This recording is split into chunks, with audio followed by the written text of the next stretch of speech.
पावन धरा फलोदी से हम लोग एक संकल्प के साथ ले रहे हैं। निश्चय ही माँ भगवती की कृपा से हमारा संकल्प सार्थक होगा, सिद्ध होगा।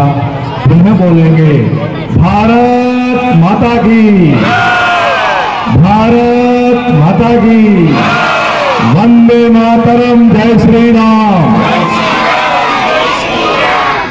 आज हम सबका सौभाग्य ऐसी पावन धरा है और ये पवित्र दिवस है और ऐसा पवित्र कार्य, जैसा कि सभापति जी कह रहे थे कि फलोदी पर ये पहला कार्यक्रम और ऐतिहासिक कार्यक्रम मैं मानता हूँ मेरे लिए भी ये ऐसा अलौकिक कार्यक्रम पहली बार जिसमें मुझे उपस्थित होने का आप सबने सौभाग्य दिया। मैं दोनों ही संस्थाओं का हृदय से साधुवाद करता हूँ कि मुझे आज पवित्र दिवस पर, पवित्र धरा पर ऐसे पवित्र कार्यक्रम में उपस्थित होने का मौका दिया। आपका आभार। मंजा सिंह, हम सबको जिन्होंने अभी काफी दिया, आदरणीय भाई साहब मूल जी, सभापति जी, सम्मानित मंच, कामचंद्र जी मान, सभी हमारे आज से आए हुए अतिथिगण, आयोजकगण और सबसे जो हम सबको आशीर्वाद देने पधारी हैं, शक्ति स्वरूपा, देवी स्वरूपा, भगवती स्वरूपा, नव दुर्गा स्वरूपा, सरस्वती स्वरूपा, मातृशक्ति को और इन देवियों को मैं प्रणाम करता हूँ, इन दादाओं को प्रणाम करता हूँ, जिनके आशीर्वाद से हम सब लोग हमारे संकल्प को सार्थक करेंगे, सिद्ध करेंगे। क्योंकि आज का विषय आप सब जानते हो कि इतना महत्वपूर्ण और इतना आवश्यक और मूल विषय है। मूल का मतलब होता है जड़, और जड़ जो जब सिंचित होती है या जो जड़ से जुड़ जाता है कभी उखड़ता नहीं है। मूल जड़ है सर्वे हिंदू सहोदरा, न हिंदू पतितो भोए। ये मूल जो जड़ है, मानव की मूल जड़ यही है। निश्चय इस पर हम सबको गर्व है, क्योंकि मनुष्य के रूप में तो कहीं भी हम जन्म ले सकते थे, किसी धरा में ले सकते थे, किसी देश पर ले सकते थे, किसी धर्म में ले सकते थे। और ये भी सत्य है कि बड़ा भाग मानुष तन पाया। भाग नहीं, हमारा सौभाग्य है कि हमने इस धरा पर और इस धर्म में जन्म लिया। हम सब लोग सौभाग्यशाली हैं। इस परंपरा में हमने जन्म लिया जिसमें सबसे पहले मानव इस पृथ्वी पर अवतरित हुआ। हमारे पुरखे आज नहीं, 1400 वर्ष नहीं, 2024 वर्ष नहीं, हमारे पुरखे आदि अनादि मानव जब इस पृथ्वी पर अवतरित हुआ तब से ये सनातन धर्म ये अवतरित हुआ। इसलिए हम सबका परम सौभाग्य है उस परंपरा में हम सबने जन्म लिया है, जिसने मानव को वो ज्ञान दिया, वो विज्ञान दिया, वो पराक्रम दिया, वो शक्ति दी, वो भक्ति दी, जिसके काल पर मानव मानव बना था। उस ऋषि परंपरा को भी मैं याद करता हूँ। उस परंपरा के हम सब लोग निर्वाहक हैं। आज सामने बैठे हुए आप सभी लोग सबको विदित है कि यदि प्रश्न पूछा जाए विश्व पटल पर कि आखिर मनुष्य कब आया, कहाँ आया और किस रूप में आया, विश्व स्तर पर पूछा जाएगा। हमें पढ़ाया जाता है कि हम वन मानुष थे, हमारी आकृति बंदरों जैसी थी, वन मानुष जैसी थी, और धीरे धीरे प्रकृति में परिवर्तन आया और हम लोग ऐसे सभ्य लोग बन गए थे। मैं उनसे प्रश्न पूछना चाहता हूँ कि आपने परिवर्तन बताया और परिवर्तन प्रकृति का नियम है, निश्चय ही परिवर्तन होगा, परंतु एक चीज में नहीं, सब में परिवर्तन होता है। एक प्राणी का तो आपने परिवर्तन बताया, वन मानुष से हम सभ्य मनुष्य बने, तो दूसरे प्राणियों का भी आप परिवर्तन बता के हमें समझाए। उदाहरण के तौर पर जब सबसे पहले इस पृथ्वी पर ऊंट आया था, उसके 10 पैर थे क्या, उसकी गर्दन तो 100 फीट लंबी थी क्या, वो तो ऐसा ही ऐसा रहा। और मनुष्य को आपने बंदर से मनुष्य बता दिया। भैंस आई तब कैसी थी उसमें कोई परिवर्तन नहीं बताया आपने, और मनुष्य में आपने परिवर्तन बता दिया। किसी भी प्राणी में, अधिकांश किसी प्राणी में आपने परिवर्तन न बता करके मनुष्य में परिवर्तन बताया। ये तार्किक बात नहीं है। तार्किक बात ये है कि हम कोई बंदरों की औलाद नहीं है, हम ऋषियों की औलाद है, ऋषि पुत्र है आप सब लोग। इसलिए कहा है सर्वे हिंदू सहोदरा न पति तो खोए हिंदू। हम सब लोग किसी भी जाति समाज के हैं। आप जब अपनी पोते अपने राम जी जब वही लेकर के आते हैं और पीढ़ियों का वाचन करते हैं, तो हम हमारी पीढ़ियां जाकर के अंततः किसी न किसी ऋषि में जाकर समायोजित होती है कि आप उस ऋषि की संतान हैं। हम बंदरों की संतान नहीं है, हम ऋषियों की संतान हैं। जिन ऋषियों ने इस वेद के ज्ञान को, जो फलोदी जिसको काशी कहा जाता, छोटी काशी, जो ऋचाएं पढ़ते हैं यहाँ के वटुक, यहाँ के ब्रह्मचारी, यहाँ के विद्वान पंडित लोग, और पूरे ऋचाओं को पढ़ करके ज्ञान दिया जाता है और कहते हैं मनुर्भव मनुष्य बन विश्वमेकम नीलम वसुधैव कुटुम्बकम सर्वे भवन्तु सुखिनः सर्वे सन्तु निरामया। ये जो ज्ञान था ऋषियों का, इस ज्ञान से ही मनुष्य को मनुष्य बनाने वाला कोई संस्कृति, सभ्यता और धर्म था, वो धर्म हमारा है। इसलिए गर्व से कहो हम हिंदू हैं, गर्व से कहो हम हिंदू हैं। और भटके हुए मानव को ज्ञान दे करके अस्तो माँ सदगमय, तमसोर माँ ज्योतिर्गमय और मृत्युर माँ अमृतम गमय, इस तरफ ले जाने वाला कोई था तो भारत था, ऋषि थे। इसलिए भारत को विश्व गुरु कहा गया था।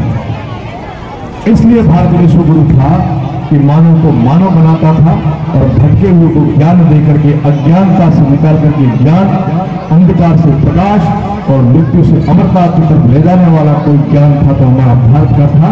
इसलिए भारत विश्व गुरु था। ये संकल्प आज हम सबने लिया। भारत विश्व गुरु था, हमारी पुरखों ने, हमारे ऋषियों ने भारत को विश्व गुरु बनाया था। अब जिम्मेदारी, अब कर्तव्य, अब धर्म किसका है कि पुनः भारत को विश्व गुरु बनाए, और वर्तमान पीढ़ी का है। वर्तमान पीढ़ी का ये कर्तव्य बनता है कि हमारी पुरखों ने जो किया, महाजनों गता येन स पंथा समगच्छध्वं समभगत्वं संभव बनांसि जानताम देवा भागम यथा पूर्वी संजानम उपासते। हम सबको एक ही स्वर में बोलना है, एक ही साथ चलना है, और जो महापुरुष कर गए उस पथ पर चलना है। इसी को तो समझता कहते हैं, इसी को तो संगठन कहते हैं, और इसी की आवश्यकता है आज कि हमारा हिंदू समाज, उदाहरण के तौर पर एक परिवार में 4 भाई हैं, 4 भाइयों की अलग अलग अभिरुचि है, उनको अलग अलग काम करने की रुचि है। एक भाई ने कहा मैं अध्ययन और अध्यापन करूंगा, मैं शिक्षा के क्षेत्र में जाऊंगा, मैं ज्ञान की उपासना करूंगा और ज्ञान दूंगा। दूसरे भाई ने कहा कि मैं शक्ति के साथ खड़ा होकर के किसी की रक्षा के लिए सेना में, पुलिस में अथवा ऐसे विभाग में जाऊंगा, उसकी अभिरुचि थी। तीसरे भाई ने कहा मैं उद्योग जगत में, मैं व्यापार में जाकर के देश की सेवा करूंगा। चौथे भाई ने कहा कि मैं सेवा करूंगा, परिवार में रहूंगा और सबकी सेवा करूंगा। ठीक ऐसे हिंदू समाज की रचना अलग अलग समाज, अलग अलग जातियों में होकर के एक दूसरे के साथी बनने की थी, एक दूसरे का साथ लेकर के काम बांटने की थी, न कि जाति में बंटने की थी। परंतु दुर्भाग्य ये कि कालांतर में निहित स्वार्थों के लिए लोगों ने इस हिंदू रचना को अपने स्वार्थों को सिद्ध करने के लिए आपस में भिड़ाने का काम किया, जो आज कालांतर में हम सब लोग भुक्तभोगी हो रहे हैं। परंतु आज संकल्प लेकर के हम सब लोग एक भाव से पुनः एक रस होकर के, समरसता होकर के, समभाव करके, समदृष्टि करके इस भारत को पुनः विश्व गुरु बनाने के लिए हम सबको खड़ा होना ही पड़ेगा। तभी हमारा कर्तव्य पालन होगा और तभी हमारे पुरखों ने जो किया उनके सपने को साकार करवाएंगे और देश को सक्षम, समृद्ध, विकसित और विश्व गुरु भारत बनाने में हम सब लोग अपनी भूमिका निभा पाएंगे। सज्जनों, कालांतर में बहुत बड़ी हमारे साथ चोटें हुई, बहुत कुछ विसंगतियां आई, जिसके कारण आज हम सबको मंथन करके मनन करके कोई भी काम ठोस काम जरूर करना चाहिए। मैं उदाहरण के तौर पर बात कहना चाहता हूँ, इस धर्म की ध्वजा को मुझे क्षमा करें, अतिशोक्ति में नहीं है, मेरे अभिव्यक्ति व्यक्तित्व है। एक संत हो तो मेरा अधिकार भी है कि जगत गुरु ब्रह्मा और ब्रह्मा गुरु सन्यासी, इस नाते कुछ कहो तो आप अन्यथा न लें। इस धर्म के प्रचार की मूलतः दो विशेष थी जिन पर जिम्मेदारी थी। एक विद्वान वर्ग जिसको हम ब्राह्मण वर्ग कहते हैं, और दूसरा वो वर्ग जिसको हम सन्यासी कहते हैं, गुरु कहते हैं। इन दोनों की जिम्मेदारी थी, इनका कर्तव्य था कि वो धर्म का प्रचार करें। और धर्म के प्रचार के लिए हमारे पुरखों ने स्वार्थ को आगे नहीं रखा, उन्होंने केवल अपना धर्म आगे रखा। तब कहा धर्मो रक्षति रक्षिता और धर्मो हंति हंता है। जब धर्म आगे रहता था तब पूरे भारत के अंदर ही नहीं, पूरे विश्व के अंदर हमारे धर्म का डंका भी बजता था और मंत्रोच्चारण होते थे और विद्यार्थी यहाँ के अध्ययन करते थे। तब ये भारत विश्व को बना था। हमारे पुरखों ने अपने धर्म का पालन किया, अपने स्वार्थ को आगे नहीं रखा, अपने धर्म को आगे रखा। परंतु कालांतर के अंदर हमने धर्म को व्यापारीकरण में लाया और जिनका कर्तव्य बनता था उन विद्वानों का, ब्राह्मणों का, उन सन्यासियों का, उन्होंने धर्म को दूसरे रूप में प्रस्तुत किया। हमारे घर, हमारे आंगन, हमारे मठ मंदिर, ये तो समझता के सूत्र है, ये तो समदृष्टि के सूत्र है, ये समभाव के केंद्र है। पहले धर्म मंदिरों में दो काम होते थे, एक तो होता था विद्या अध्ययन और दूसरा होता था आध्यात्मिकता। तीसरा होता था शक्ति संचय, जो अखाड़े चलाए जाते थे। पहलवान जी कहते हैं, सभापति जी पहले पहलवान रहे तो पहलवान जी भी कहते हैं।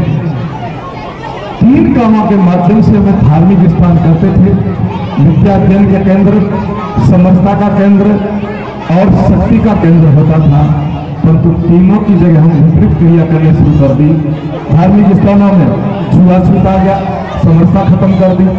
धार्मिक स्थानों में नशे की प्रवृत्ति बढ़ गई और धार्मिक स्थानों में विद्यार्थी युवा आकर के अभाव के माध्यम से अपने शारीरिक पुष्टि करते थे, वो भी बंद कर दिया।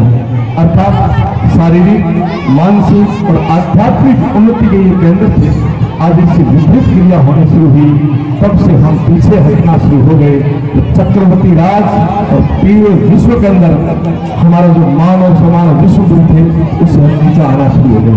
मेरे कहने का अभिप्राय है, उन्हें ये कौन करेगा, ये पुनः हमें ही करना पड़ेगा।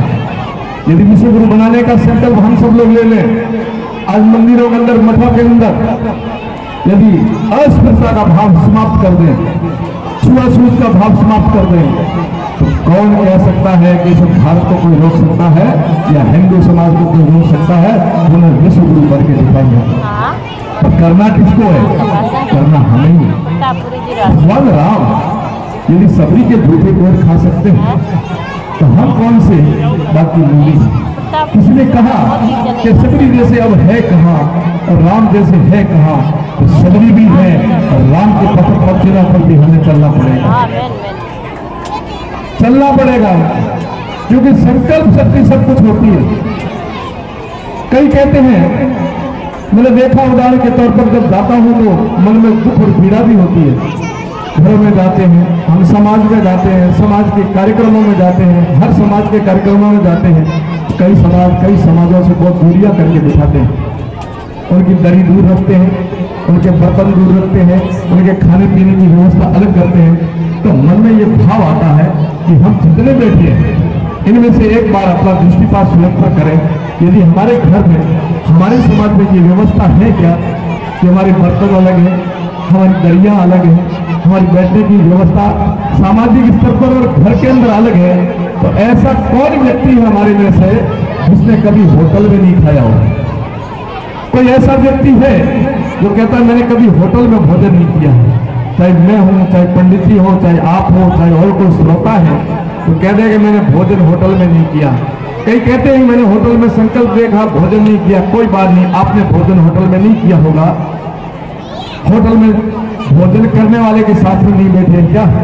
वहां भी आप पकड़े जाओगे कि होटल में भोजन करने वाले के साथ में बैठे, हाथ मिलाया होगा, साथ दिया होगा, आपके परिवार का होगा, जो भोजन होटल में करके आया आपने नहीं किया होगा, बात तो वो की वो हो गई। उस टेंट के बर्तनों में किसने भोजन नहीं किया? क्या आप साथ में ले जाते हो? किसी विवाह समारोह में, किसी सामाजिक समारोह में जब जाते हो, जाना ही पड़ेगा, तब क्या आप आपके बर्तन साथ में ले जाते हो? आप आपके बर्तन साथ में ले जा सकते हो, पर भगोला साथ में नहीं ले जा सकते, बड़े कड़ा आप साथ में नहीं ले जा सकते। आप साथ में ले जा सकते हो बर्तन, परंतु बनाने वाले आप तो नहीं हो। होटल में किसने बनाया? होटल में उस बर्तन में किसने खाया? अभी 5 मिनट पहले कौन खा के आ गया?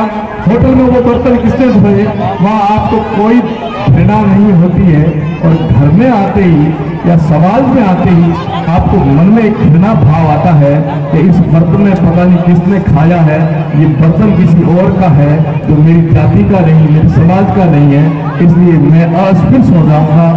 ये एक मानसिक विकृति नहीं है तो और क्या है, ये बड़ी मानसिक बीमारी है।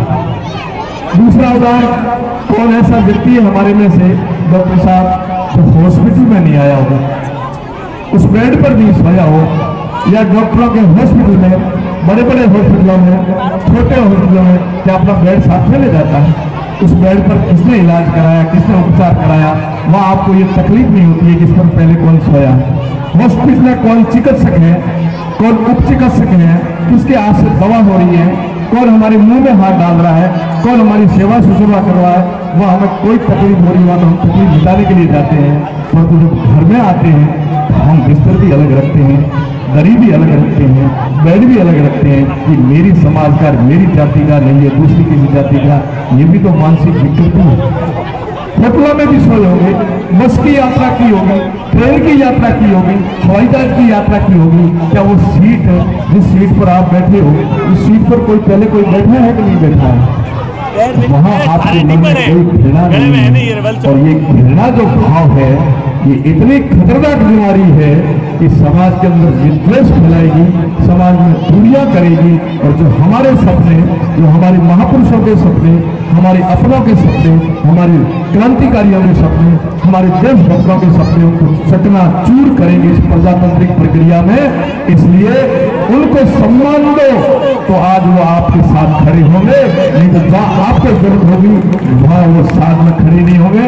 और आप सब जानते हो, मैं राजनीतिक बात नहीं करूंगा, परंतु जो सच्चाई है हम सबको स्वीकार करनी पड़ेगी। मारवाड़ी में कहावत है कि भाव तो माथे ठोके नहीं, कोई होट तो पेरी पकड़ना पड़ेगा, ठोक्यो हागेड़ो।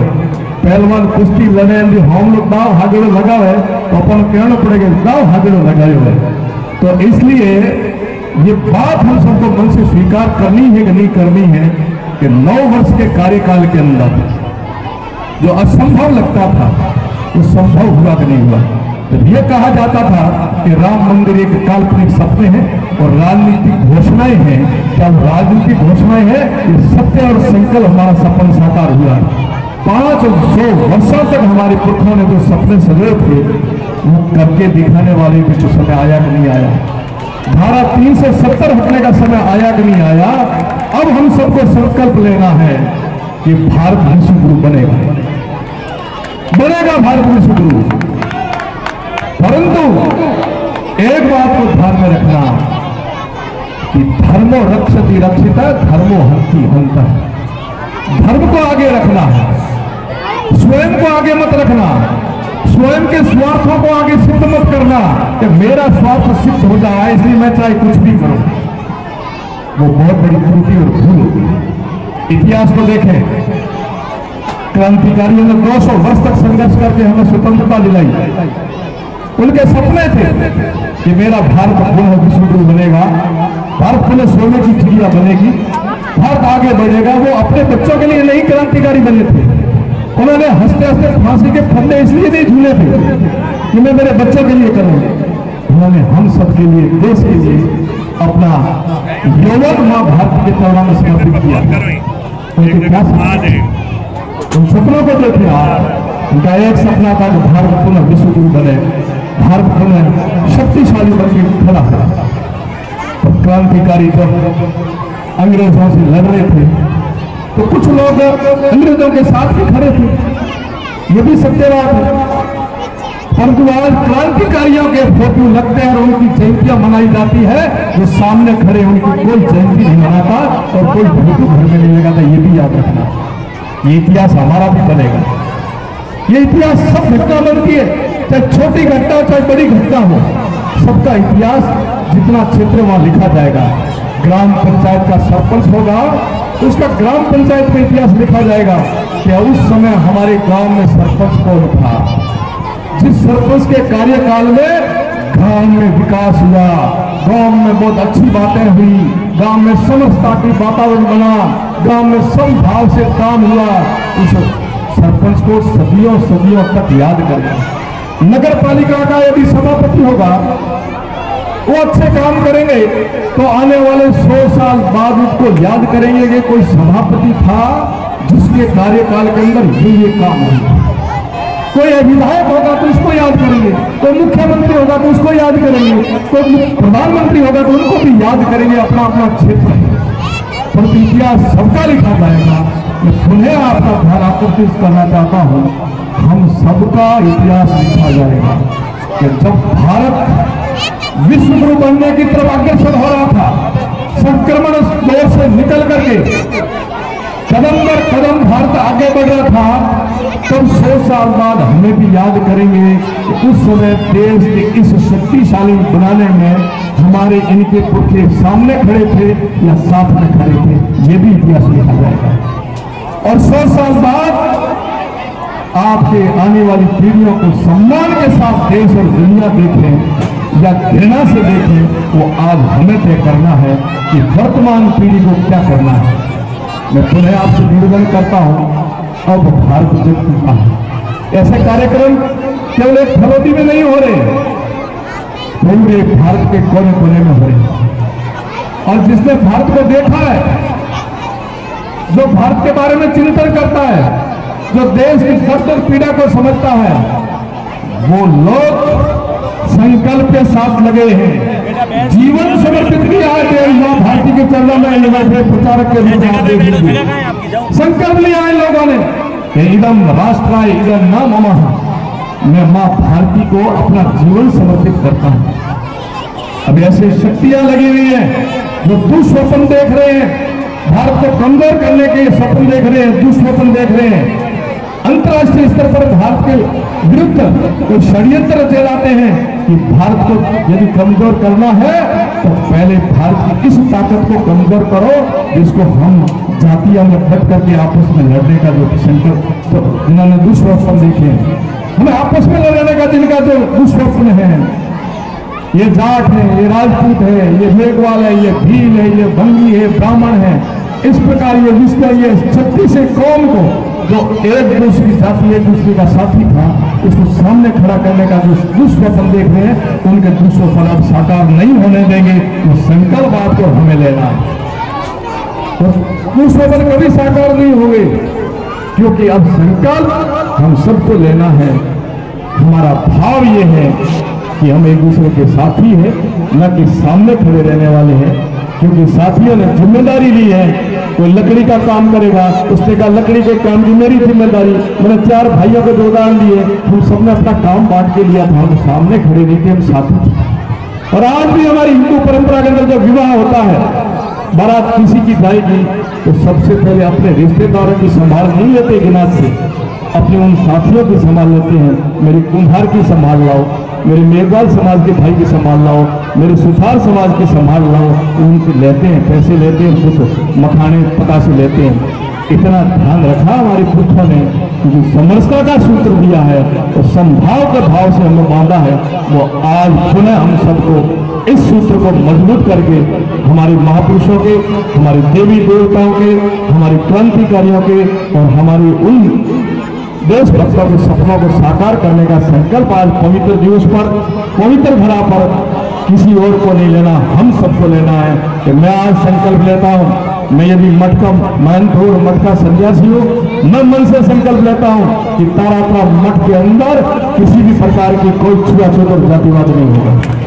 और आप आके देख लेना, वहां किसी का बर्तन अलग नहीं मिलेगा, कौन से समाज की थाली है, ऐसा नहीं होगा हिंदू समाज की थाली है कोई आके भोजन करो।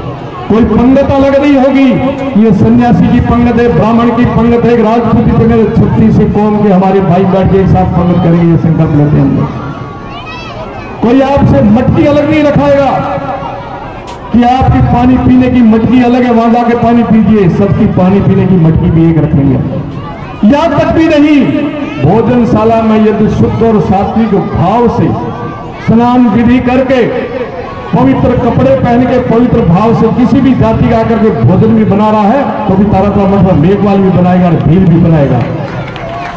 ऐसा ही संकल्प हम सबको लेना है कि मेरे सामाजिक कार्यक्रम हो चाहे मेरे पारिवारिक कार्यक्रम हो, हम सबको दृढ़ मन के साथ में मानसिक विकृति से बाहर जाकर के सबको संकल्प लेना है कि सर्वे हिंदू सहोदरा।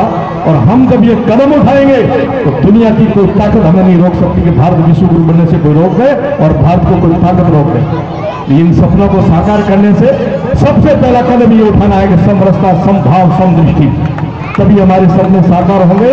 अन्यथा बहुत समय लगेगा, सपने साकार होंगे पर भूमिका किसकी क्या रहेगी वो इतिहास में लिखा जाएगा।